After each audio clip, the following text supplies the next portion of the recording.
बदायूं में बीजेपी कार्यालय पर पार्टी के प्रदेश अध्यक्ष भूपेंद्र सिंह चौधरी जनप्रतिनिधियों और पदाधिकारियों के साथ हुई बैठक में शामिल हुए। इसके बाद प्रेस कॉन्फ्रेंस में प्रदेश अध्यक्ष ने सपा पर जमकर हमला बोला, जिसमें कहा कि सपा सरकार में पूरा राज्य दंगइयों के हवाले था। सरकार भी दंगइयों के साथ थी, हर तरफ भ्रष्टाचार था, लेकिन अब बीजेपी सरकार में भ्रष्टाचार न्यूनतम है। वहीं इस लोकसभा चुनाव में उन्होंने बीजेपी को 400 सीटें मिलने का दम भरा है। प्रदेश अध्यक्ष ने कहा कि बीजेपी सरकार में भ्रष्टाचार बहुत कम है। सपा सरकार में अराजकता, गुंडागर्दी और भ्रष्टाचार था। सरकार भी ऐसे लोगों का साथ देती थी। बीजेपी अपने एजेंडे के साथ जनता के बीच है। सोमवार को बरेली में संतोष गंगवार के कार्यालय पर हुए प्रदर्शन के बारे में उन्होंने कहा कि कुछ लोग आक्रोशित थे। संतोष गंगवार वरिष्ठ नेता हैं और बीजेपी के संस्थापकों में से एक है। उनके मन में भी कुछ चल रहा था।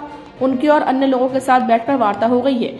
अब वह प्रत्याशी को लड़ाएंगे। जरूरत पड़ने पर अन्य प्रत्याशियों के लिए भी वोट मांगेंगे। पार्टी की दिशा को लेकर भी काम करेंगे। वहीं बदायूं सांसद डॉक्टर संघमित्रा मौर्य से मैनपुरी से चुनाव लड़ने के सवाल पर कहा कि बीजेपी शीर्ष नेतृत्व को मातृशक्ति पर भरोसा था तो बदायूं से लड़ाया और यहाँ कमल खिला। अगर मैनपुरी से लड़ने का आदेश मिला तो वहाँ भी कमल खिलेगा। यहाँ पर हमारा भाई चुनाव लड़ रहा है तो निश्चित तौर पर हम अपने भाई के साथ पहले दिन से आखिरी दिन तक हैं और रहेंगे। पिताजी आ गए आपके यहाँ चुनाव लड़ाने, तो आप उधर लड़ाएंगे भाजपा को? और देखिए, दोनों लोगों की पार्टियां अलग हैं। मैं जिस पार्टी में हूँ मैं उस पार्टी की बात कर रही हूँ। मैं अपनी पार्टी के साथ हूँ। हमारी पार्टी से हमारे बड़े भाई को टिकट मिला है बदायूं लोकसभा में, तो मैं उसके साथ हूँ और मैं उसी को चुनाव लड़ा रही हूँ, लड़ाऊंगी। आने वाले समय में अगर मैनपुरी से टिकट मिलता है आपको, तो चुनाव क्या आप वहाँ लड़ने जाएंगी? पार्टी का निर्णय जो भी होगा वो मान्य होगा।